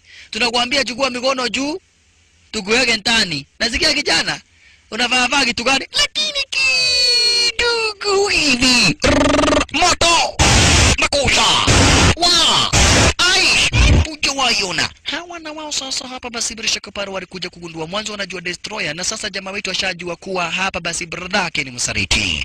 Kwa hivyo aliambia hao watu jaribuni kuchomoa raia hapa. Mwanzo naona Loki ametumana juu mmekuja kunisaidia na mmekuja kunichukua mnipeleke nyumbani na ametuma Destroyer. Na nyinyi wote mnajua Destroyer ni nani. Kwa hivyo ondoweni kila mtu hapa. mwanzo destroyer amefika.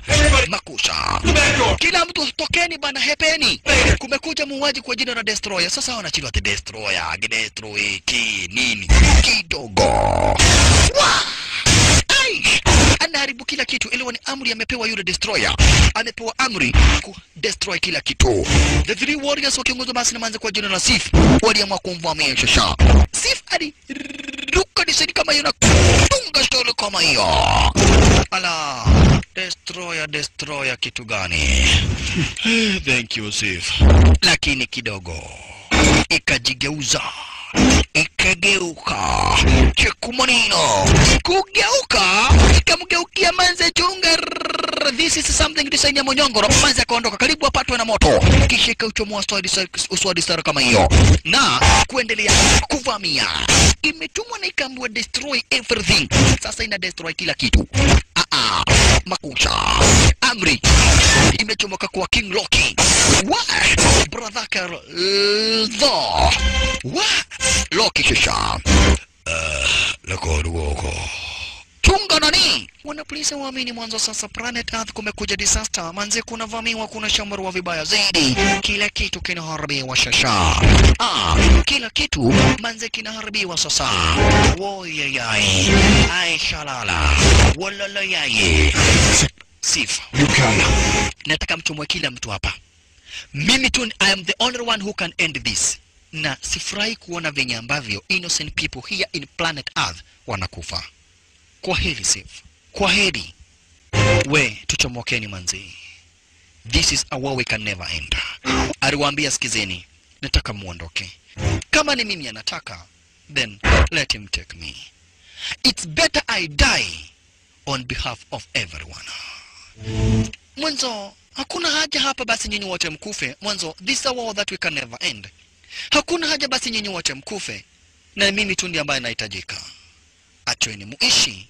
Live to tell the story and let me die. Arijitolea. Destroyer, I know you are here because of me. Najua umekuja hapa juu yangu. Najua mimi ndiye nimesababisha maafa yote yameyatendeka hapa basi iweze kutendeka. Na kwa hivyo, iwapo ni mimi mnataka kumaliza, nimalizeni. Iwapo ni mimi nafaa kukufa, wacha basi na nikufe. Wacha nife kama nikukufa. Kwa hivyo alimwambia brother yake, sikiza Loki. Iwapo unataka kuwa mfalme, basi endelea na uwe mfalme. Ishi. Lakini hamna haja mimi nisababishe maisha ya watu innocent hapa kwa planet Earth waendelee kukufa. Nimejileta mimi mwenyewe. Kama ni kuniua ulikuwa unataka, ungesema kitambo. Wacha kuendelea kuumiza watu. Nimejileta basi. Destroyer wako, I only wanna kill you. Hatua moja. Once and for all. Kupatwa moja na ya mwisho. Loki alitaka tu kumuua. Jamaa wetu aligongwa moja ya kumalizwa. Na Loki akakubali venye ambavyo amemeka deal. You kill me, you let the others live. It's not over. Maza kumwambia, how can you die? Jamaa wetu alimwambia, it's better one person dies and saves the life of millions of people in planet Earth. Wacha mimi nikufe. Jenny, kwa hili ya kuonana. Ulikuwaga mzuri tena nilikuwa nakupenda zaidi. But mimi, wacha nikufe. Hawakuamini kuona hapa basi Dhoni kuiaga. Ameiaga dunia. Destroyer naye ndiye sasa aweze kurudi kwenye ambako alichomoka. Woyeyai. Manzi haamini. Lakini jamaa wetu amejitolea kuliko mamilioni ya watu wakuja kuiaga dunia hapa basi bila shaka pale kwa planet Earth. Kuliko watu kama vile hapa basi bila shaka pale Sif na mawarriors kama vile Vostage, Vando na Hogan wakufe. Hili yeye akufe kwa peke yake na wale wengine waweze kuishi. Maskini though. Lakini babake alikuwa amewacha laana. Akadai ile nyundo naweza chukuliwa tu na mtu ambaye ako worth it. Mtu tuna ambaye anaweza kuhapa basi anaweza jitolea maisha yake kwa sababu ya wale watu wengine. Bash, laana ikatoka, baraka zikaingia. Sasa nyundo inatoka pale ilipo, inajipeleka baka pale mapodho walipo sasa. Mwanzo laana imechomoka na baraka imerudi kwa jamaa wetu sasa. Ala, ameonyesha basi ni mtu na ambaye basi bila shaka pale anapenda watu kuliko venye ambavyo anajipenda. Cheki maneno sasa. Nyundo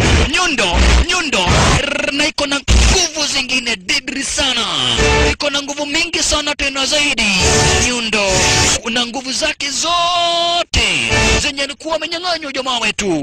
Nyundo na nguvu zake zote na mamlaka yake yote yenye alikuwa amenyang'anywa jamaa wetu. Ikarudi kwake sasa.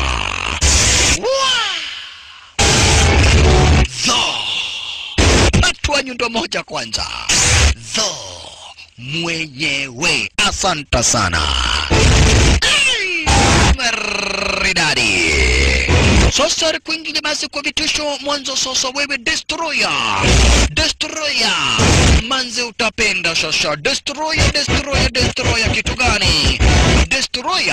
Destroyer kitu gani? Alizungusha kazungusha kisha akainua mpaka Destroyer sasa. Cheki. Hizo ni nguvu zenye ziko kwa hii nyundo. Hii nyundo abana machizo. Sasa Destroyer alichukuliwa na upepo. Cheki. Kisha akagongwa na moto. Destroyer. Dawa ya moto ni moto. Awe destroyed. Na moto. Kwenda kutoa moto. Moto kapata basi na upepo. Kisha wapi? Destroyer. Anadestroyiwa. Destroyer. Kuwa destroyed. Yeye plus nguvu zake plus moto wake. Kuwa destroyed. Kutumia ile nyundo shisha. Mwanzo ile nyundo. Abana machizo. Bash. Huyu sasa ndiye mimi. More or less. Yani unafananaga namna hiyo Bas. Bora uwe bwana yangu. Bwana ni kusema nini? Akawaambia sasa let me go and deal with my brother. Okay. Sasa tunaweza taka kupatia kazi kwenye kikosi yetu. Unaweza kuwa wewe. Sitaki msene. Huyu manze kuna project yake mliharibu. Si mumeona niko na nyundo Si mumeona venye naweza fanya project yote ya huyu manze umpatie. We. Kwanza tuona nikutabeza biguni kidogo. Ati biguni kidogo. Aya wewe. Abande umzijana akirudi hapa hakuna mtu atarudi kucheza na yeye sasa. Bas. Now Giants of Frost wamekuingilia sasa. Giants of Frost wamekuingilia wakiongozwa sasa na Rufei mwenyewe. Wakiongozwa na kiongozi wao kwa jina la Rufei wanakuingilia. Lakini naye hapa basi Hamder yule gatekeeper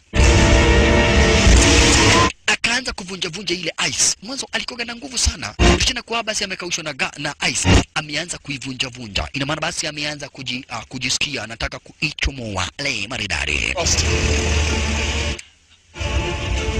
Walikuja basi kwa ile hapa basi kwa lile shimo la Big Frost. Open the Big Frost. Hamder. Fungua turudi nyumbani. Elwa sasa though ameshajua kila kitu kuwa Loti sio mtu mzuri. Then we are stranded. Tutatoka hapa namna gani na hakuna mtu wa kufungua? Need you now. Open it now. Hamder naye anataka kuhakikisha basi amesaidia Big Frost kwa shambulia na kwa shambulia design kama hiyo shosha. Open it. Loki akidhani hakuna mtu anaweza fungua. Frost asante sana yani hata bila shaka pale Hamder akafungua ile hapa basi bila shaka pale Bifrost Bridge. Asante sana. Chima itokaambia manze I promise you to ask God but I give you I'll be back. I will return. I swear I will return. Deal? Manze nataka kisi ya mdomo lakini akamwambia si tunakulaga mkono. Hiyo ndio kisi yetu. Manze akamwambia ne olimo hivyo tuliaga roleme. Sisi tunakulaga ulimi bana. Sio hiyo ati unanikisi mdomo. Sisi tunakunywaga mate na kikororo stare kama hiyo. Deal. Yani deal ni kwamba na kwa 80 jamaa wetu ataweza kurudi hapa basi kwa planet Ada. Aliweza kumuaga manze stara kama hiyo na akampromise one day one time in one way or the other I'll come back. Kisha wote ndio sasa kwa planet ya Asgard shasha. Waeleke wacha naye Queen asikie the Frost Giants wamefika. Maskini Queen gongwa wekwa kando bibie King Odin. Jamaa wetu na yeye ndiye una sasa na nguvu zote ziko kwa ile nyundo shasha. Nguvu zote kwa ile nyundo. Kisha akakuja akamfungua jicho hapa basi King Odin. Akaambia King Odin sikiza. I will kill you in your own home at your own bedroom. I am Rufei. Oh, you're dead. Nataka uone ukikufa. Of Rufei. Utakufa at the hands of Rufei. Lakini kidogo hivi alipigwa na silaha moja deadly. Nani alimpata? Loki. Loki akamwambia, I am Loki, son of King Odin.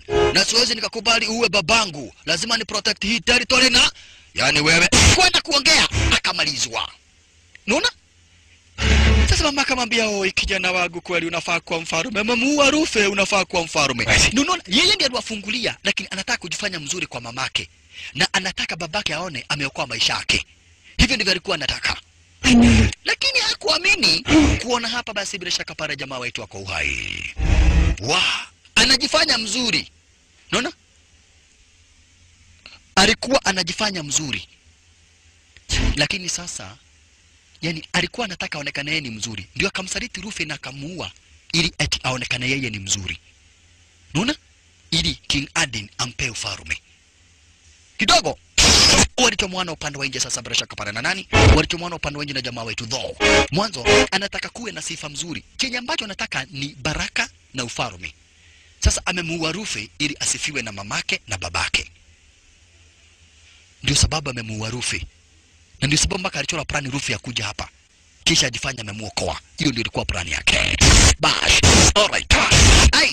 Kisha alianza kutumia Bifrost Bridge kushambulia na kuharibu planet ya Jotunheim, pahali ambapo Frost Giants wanakaga. Unaona? Alianza kutumia ile bridge ile hapa basi bila shaka pale Bifrost Bridge anaitumia kuharibu na kubomoa Jotunheim territory za Frost Giants. Akaanza kuharibu story kama hiyo. Ati ili babake aona amevamia hao maadui. Cheki. Unaona? Akaanza kuharibu ile planet story kama hiyo. Lakini Thor anamwambia unafanya vibaya. Kwa planet Earth nao wanaona kule kuna planet inaharibiwa. Wanaona kuna planet inaharibiwa. Ndio planet ya Frost Giants ikiharibiwa ama Frost Giants wanaweza torokea kwa planet Earth. Na wakitorokea kwa planet Earth wataangamiza kila mtu. Kwa hivyo kitendo ambacho wanafanya cha kuharibu planet ya Jotunheim pale ambapo Frost Giants wanakaga ni kitendo kibaya. I will have destroyed that race of monsters. Yeah, I want to destroy the race of monsters. Can't kill an entire race. Anabu hawezi maliza generation mzima bana. Kina kamwambia kwa nini? And what is this newfound love for the Frost Giants? Yeah? Why do you have this love for the Frost Giants? Kwa nini umeanza kupenda Frost Giants? Lakini amwambia have changed na najua pia wao wanafaa kukaa kwao. Come on, I will kill you and my father will bless me as a king. Ndio nimemaliza wana Frost Giants wote. Lakini jamaa wetu anamwambia stop it. Wacha kuendelea kuharibu hapa basi bila shaka pale wana Frost Giants. Ala, wana right ya kukaa kwao. I never was. Loki, this is madness. Jamaa wetu anamwambia this is madness. Leo hataki kumuua ni brother yake. Lakini anamwambia no, I will be king. I will kill you and I will be blessed to be the king. I will be blessed to be the king. Hiyo ndio kitu ambacho mimi nataka. Nataka kuwa mfalme. You have to fight me. It was. Or maybe when we finish here, I'll pay her a visit myself. Na akamwambia hata huyo manzi wako tukimalizana, nitaenda kumtembelea kwa planet Earth. Ikawa sasa ni kitanzi. Baina ya mandugu wote wawili. Loki na jamaa wetu Thor. Thor hataki kumuua mwanzo, najua ni brother yake. Na ashajua basi kuwa mfalme unafaa kuwa basi mtu ambaye ni mjanja na mtu ambaye basi ako na roho ya utu. Lakini sasa inabidi amvamie Loki. Chunga kukatwa. Loki ako serious. Anataka kumuua Thor ili abaki kuwa mfalme. Na hataki tu kuwa mfalme, anataka hata baraka za babake. Na ndio sababu akamchomoa Thor kule upande nani ili wapiganie upande wa nje. Ndivyo babake asijue ni nini ambacho anafanya. Kitanzi. Kichomoka sasa bila shaka pale kwa Bifrost Star kama hiyo. Bifrost Bridge. Jamaa wetu Thor akaona brother yake ataanguka. Kamwa kumwokoa. Kibrowe sitaki ukufe. Lakini kumbe hii ni ile plan ya mashadows. Unaona? Hiyo ni ile plan ya mashadows. Dungwa. Maskini Thor. Unaona? Anatengenezaga mashadows tara kama hiyo. Kwenda kumvamia akaweka ile nyundo. Ile nyundo iko na nguvu. Ikawapiga shock wote. Mashadows plus hapa basi jangili mwenyewe, yani ule asabra shakapara Loki mwenyewe. Ala. Kwa nini unaleta kiherehere vavarai? Nikiwa na hii silaha, I am unbeatable. And you know it. Amka. Haya, alimwekelea nyundo. Nero nyundo kiwekelewa, kuamka ni noma. Uwezo kaamka. Sasa jamaa wetu anataka kusimamisha ile Bifrost Bridge. Iache kuendelea kubomoa na kuharibu na kulipua planet ya Jotunheim, pahali ambapo hapa basi bila shaka pale ma Frost Giants wanakaaga. Hicho ndicho kitendo ambacho jamaa yetu anataka kufanya.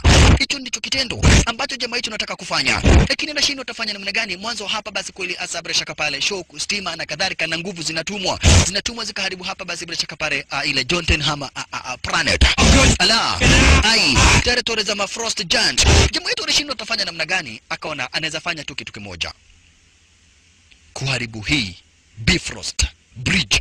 Na kwa hivyo aliamua kuiharibu. Cheki. Aliamua kuiharibu shasha. Aliamua kuiharibu ili kuokoa watu wenye wanakaaga kule sabra shaka pale kwa planet ya Jotunheim. Mwanzo hataki wafe, hata kama ni maadui. Hapa basi sahi hawana ugomvi na wao. What are you doing? Hautaweza kwenda kwa planet Earth. Ukiharibu hapa Bifrost Bridge, hautaweza kwenda kwa planet Earth. Akadai wacha basi Kenya kitazaliwa kizaliwe, lakini hakuna haja ya kuua hawa watu bure. Tunawamaliza bure. Na yote basi ni makosa yako. Kuruka kumdunga naye akagonga akalipua Bifrost Bridge. Hapa basi kavunjika stara kama hiyo. Sanana. Na ameshaamuka King Odin tayari ameshaamuka. Na wasabra shaka pale mrupuko na wateremsha stara kama hiyo. Bifrost Bridge imeharibika. Imeacha basi bila shaka pale kulipua planet ya Jotunheim. Imeacha kulipua. Kwenda kuanguka. Rocky akashikiliwa hapa basi bila shaka pale na Thor naye akashikiliwa na babake. Cheki maneno. Thor akashikiliwa na babake stara kama mwanzo sasa babake amesharecover na ameamuka. Ala, akamwambia daddy, uliona niliua Rufu akitaka kukuua na nimelipua na nikaharibu Jotunheim. Nibariki niwe mfalme sasa. Nimefanya kila kitu chenye mtu anaweza fanya, nikaokoa maisha yako na nikaharibu Bifrost wote nimewaua. Lakini aliambiwa never, huo ni upuzi. Umewaua, wamefanya nini? Kuona basi amekosa, amenyimwa mamlaka kwa mfalme. Loki alijua chiria star kama hiyo. Mwanzo alijua sasa hamna baraka atapewa, itakuwa tu ni laana ataweza kupewa. Alijiangusha akaenda wapi? Wololo yaye. Hapa napo basi jamaa wetu akawachwa star kama hiyo. Vita nazo zimepungua. Planet ya Bifrost, yani planet ya Jotunheim, pahali wana Frost Giants wanakaaga. Ile wa Frost Giants ni kama kumaanisha binadamu wa planet wa Jotunheim. Pahali basi wana Frost Giants wanakaaga basi kumeacha kuharibu stara kama hiyo. Mwanzo ile silaha ile Bifrost Bridge yenye ni silaha na inatumiagwa kusafiri hapa basi bila shaka pale imezimwa kuacha kulipua.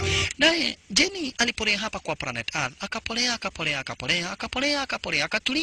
akakaa akajaribu basi kugojea kuona kama kweli hapa basi bila shaka pale Thor atakeep promise ya kurudi. Mwanzo Thor alikuwa amempromise kwamba anakuita tarudi kwa planet Earth, lakini hapa basi hajarudi. Mwanzo alikuja kuruhusu hope. Mwanzo alikuwa anatarajia Thor atakeep promise na ataweza kurudi, lakini alimngojea hapa basi Thor na hawakumpata. Walale yai. Upande mwingine basi bila shaka pale nako kwa planet ya Asgard, pahali alipo jamaa wetu Thor, hawajui pahali ambapo aliweza kuanguka brother yake kwa jina la Loki. Hawajui alianguka wapi.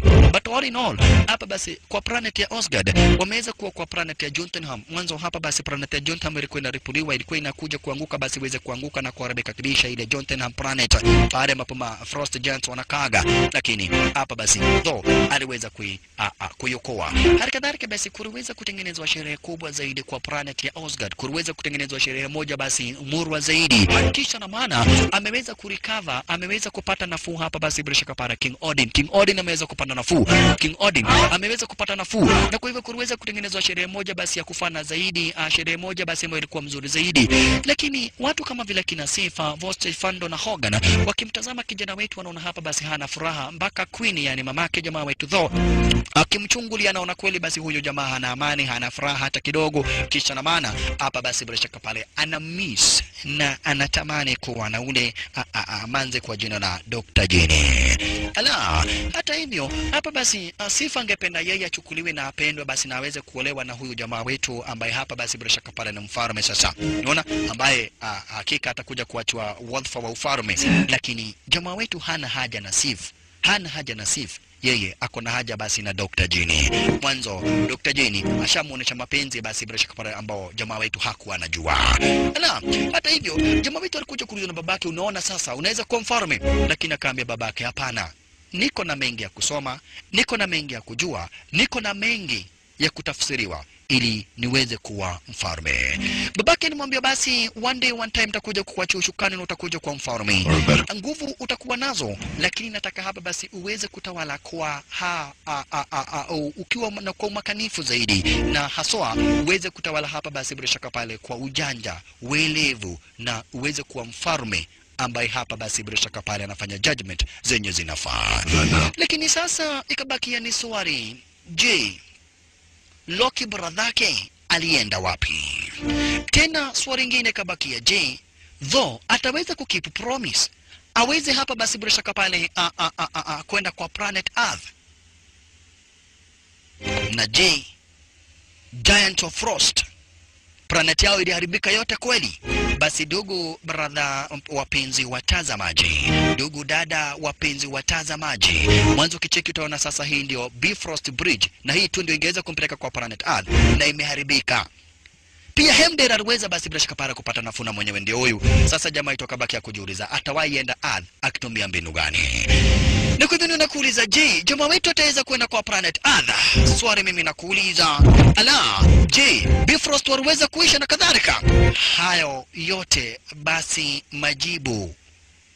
Hayo yote basi majibu, mwanzo ukitazama na ukichungulia utaona hapa basi mpaka manzi wetu Jenny alibakia basi akitamani na akichunguza kama hapa basi atampata jamaa wetu. Hayo majibu yote unaweza ipata kwenye picha Thor Part 2. Tuweze kujua kama Rocky alienda wapi, tuweze kujua pale Bifrost walienda na kadhalika na mambo mengi basi yenye mesaria. Hayo basi yako kwenye Thor Part 2. Mwanzo usikose kujionea basi Thor Part 2. Mwanzo ni picha namba 20 mie na kuandaria Thor Part 1 mwisho.